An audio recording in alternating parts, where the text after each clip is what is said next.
दोस्तों कैसे हो आप लोग। आपका स्वागत है अपने चिराग चैनल पर। तो गाइस आज हम करने वाले हैं यूपी स्कॉलरशिप 2026-27 के बारे में पूरी जानकारी लेने वाले हैं। मतलब इसमें एलिजिबिलिटी क्राइटेरिया क्या है, डॉक्यूमेंट्स क्या क्या चाहिए, इसमें अप्लाई प्रोसेस क्या है, कौन कौन इसको अप्लाई कर सकता है, कैसे डॉक्यूमेंट चाहिए, एप्लीकेशन का पूरा प्रोसेस जानने वाले हैं सभी बच्चों के लिए। तो भाई कोई भी जो भी देख रहा है भाई ध्यान से देखना कि आपको ये बहुत बेनिफिट दे सकता है, क्योंकि एक बहुत अच्छा खासा अमाउंट स्कॉलरशिप के फॉर्म में आपको मिलता है। तो बहुत ज़्यादा बेनिफिट होता है इसका, बहुत लोगों को, यूपी वालों को तो खासकर मिलता ही है, जो कि यूपी गवर्नमेंट देती है। तो भाई इस वीडियो को स्टार्ट करते हैं। भाई सबसे पहले चैनल को सब्सक्राइब कर दो, वीडियो को लाइक कर दो, ऐसे ही वीडियोस आती रहेंगी। तो भाई पढ़ते हैं वीडियो में। तो इस सबसे पहले देखते हैं इसका एलिजिबिलिटी क्राइटेरिया, मतलब इसका क्या एलिजिबिलिटी क्राइटेरिया है, कौन कौन अप्लाई कर सकता है इसको।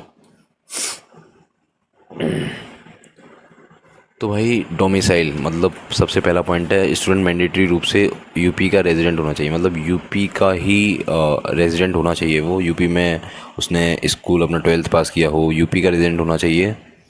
यूपी के बाहर का बच्चा यूपी कॉलेज में अप्लाई पढ़ रहा है तो वो इसको अप्लाई नहीं कर सकता। मतलब अगर आप यूपी के बाहर से हो और आप इसको अप्लाई कर रहे हो तो आप इसको अप्लाई नहीं कर सकते, आपको यूपी का होना मैंडेटरी ही है। दूसरा रूल देखते हैं, इसको थोड़ा जूम कर लेते हैं। दूसरा रूल देखते हैं अटेंडेंस। यूपी सरकार का सख्त नियम है कि कॉलेज में कम से कम 75% अटेंडेंस चाहिए। भाई 75% अटेंडेंस चाहिए ही हर कॉलेज में। इससे कम अटेंडेंस पर कॉलेज आपका फॉर्म फॉरवर्ड नहीं करेगा। और हाँ भाई, अगर आप ये कॉलेज ही जो स्कॉलरशिप फॉर्म है वो फॉरवर्ड करता है यूपी गवर्नमेंट को, तो अगर आपकी 70% फिज़िकल अटेंडेंस नहीं होगी तो भाई फॉरवर्ड नहीं करेगा। तो भाई या तो अपनी अच्छी खासी जानकारी बना के रखो या फिर अपनी अटेंडेंस पूरी रखो। तीसरा पॉइंट आता है फैमिली इनकम। मतलब अगर जनरल, ओबीसी या माइनॉरिटी कैटेगरी में आते हो आप, तो आपकी फैमिली इनकम 2 लाख या उससे कम होनी चाहिए। अगर आप एससी एसटी कैटेगरी में आते हो आपकी 2.5 लाख से कम होनी चाहिए। मतलब ये क्राइटेरिया है जो आपको फुलफ़िल करना पड़ेगा। अगर आपकी है तो ले सकते हो, नहीं है तो नहीं ले सकते। फोर्थ बात आता है एकेडमिक मार्क्स। पिछली क्लास या 12th, मतलब आप फर्स्ट ईयर में जा रहे हो तो 50 से 55% नंबर होने चाहिए। और अगर आप मतलब फर्स्ट ईयर में हो तो आपको कोई कंपार्टमेंट या कोई बैक नहीं चाहिए। ये ध्यान में रखना भाई, अगर आपकी एक भी बैक हुई तो स्कॉलरशिप में दिक्कत आ सकती है। भाई मैं ये नहीं कहूँगा कि मिलेगी नहीं, पर दिक्कत आ सकती है ये कहूँगा।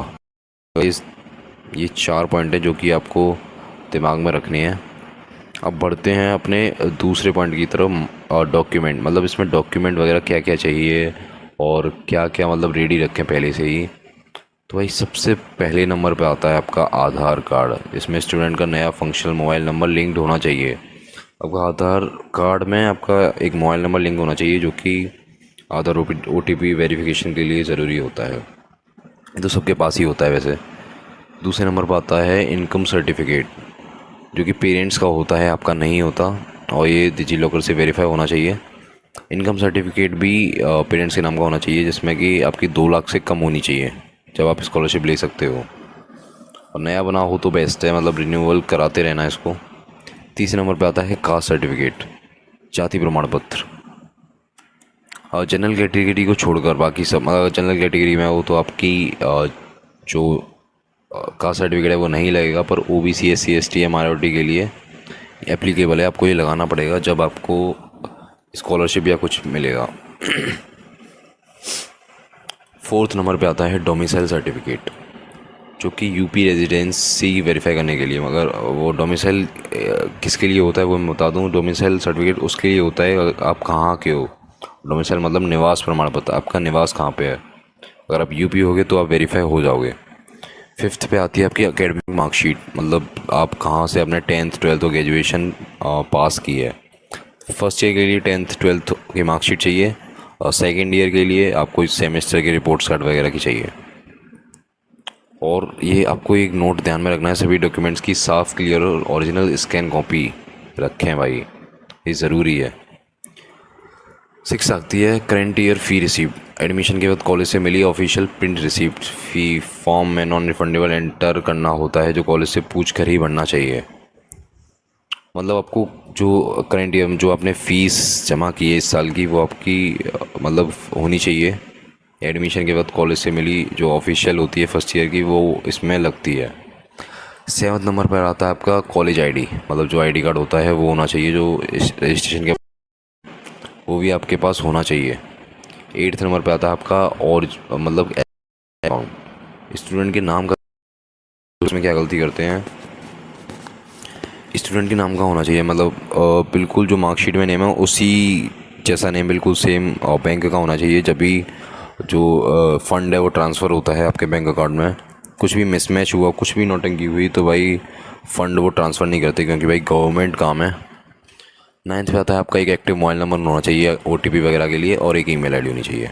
तो भाई ये सब 10 चीज़ें जो कि आपके पास होनी चाहिए अगर आपको मतलब स्कॉलरशिप एप्लीकेशन प्रोसेस, मतलब फॉर्म हमेशा यूपी स्कॉलरशिप ऑफिशियल वेबसाइट पे भरा जाता है। भाई ये जो मैं बता रहा हूँ वो है बीटेक के लिए, खाली बीटेक के लिए मैं बता रहा हूँ। अगर आपको किसी और के लिए डिप्लोमा हो गया, BBA हो गया, MBA हो गया, या मतलब जितने भी ग्रेजुएट कोर्सेज़ हैं उन सब के लिए चाहिए, BSc हो गया, उन सब के लिए चाहिए, तो मैं आपको वीडियो बना दूंगा, कमेंट में बता देना। भाई सबसे पहले OTR होता है, आधार KYC होती है, जो कि यूपी स्कॉलरशिप की ऑफिशियल वेबसाइट पे होती है। एंड फिर आपको डिजी लॉकर इंटीग्रेशन, जो भी इनकम और कास्ट सर्टिफिकेट है वो आपको डिजी लॉकर के ज़रिए अपलोड करने पड़ते हैं वेबसाइट पर। एंड फिर अब तीसरे नंबर पे आता है आपका फॉर्म फिलिंग। फॉर्म फिलिंग होती है, education detail, college fee details enter करने होते हैं आपको, और वो वेरीफाई करता है। फिर चौथे नंबर पर आता है चेकिंग एंड लॉगिन। एक बार चेक पिन निकल कर कॉलेज से वेरीफाई करवाना होता है। मतलब इसमें कॉलेज का बहुत बड़ा वो होता है, मतलब इसमें 90% काम तो कॉलेज का ही होता है, कॉलेज ही आगे फॉरवर्ड करता है, मतलब बहुत सारी चीज़ कॉलेज करता है।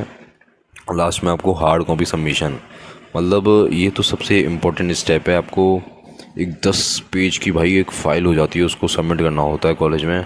उसमें डोमिसाइल और सब चीज़ें जो भी हैं वो सब हार्ड कॉपी आपको कॉलेज में सबमिट करनी होती है। जब वो कॉलेज आप इनको दोगे सब कॉलेज काउंटर पर आपको सबमिट करना है, फिर कॉलेज फॉरवर्ड करेगा यूपी स्कॉलरशिप की वेबसाइट पर। इन सब स्टेप को सही तरीके से कंप्लीट करना और टाइम पर कॉलेज में सबमिट करना बहुत ज़रूरी है भाई, जब ये आपकी स्कॉलरशिप है जो आएगी। नहीं तो भाई कुछ भी हो सकता है, किसी को नहीं पता आएगी नहीं आएगी। तो भाई अच्छे से भाई कॉलेज वालों से वो रखो। चौथे नंबर पर आते हैं फ्रेश और रिन्यूअल कॉन्सेप्ट, मतलब फ्रेश फॉर्म और रिन्यूअल फॉर्म। जो बच्चे इसी साल फर्स्ट ईयर में हैं उनके लिए ये होता है फ्रेश फॉर्म, जो कि नए सिरे से अपना रजिस्ट्रेशन करते हैं।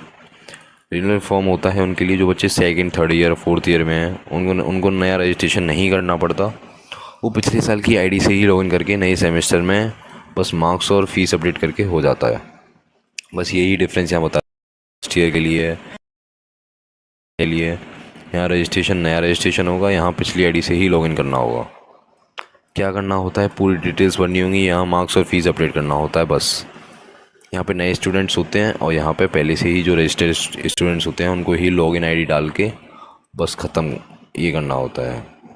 मतलब ओवरऑल बस यही है। बस आपको कॉलेज पे जो भी स्कॉलरशिप आए तो भाई आपको कॉलेज पे ध्यान देना है, और कॉलेज आपको बताता रहेगा भाई स्कॉलरशिप आ गई है और डॉक्यूमेंट्स वगैरह जमा कर दो, फीस वगैरह जमा कर दो। तो आपको सीरियसली लेने हैं भाई। अगर आपने मजाक में लिए तो भाई आपकी स्कॉलरशिप गई। तो भाई इन चीज़ों को ध्यान में रखना और कॉलेज से कांटेक्ट बना के रखना। तो भाई कैसी लगी वीडियो कमेंट में बताना भाई, ऐसे ही वीडियो में लाता रहूँगा। और भाई आपको ऐसी कमेंट में बता देना क्या डाउट है, जो भी डाउट हो कमेंट बता सकते हो। एंड जिस भी चीज़ पे वीडियो चाहिए वो भी कमेंट बता सकते हो। तो गाइस मिलते हैं नेक्स्ट वीडियो में, जब तक के लिए tata bye bye, love you all, Radhe Radhe.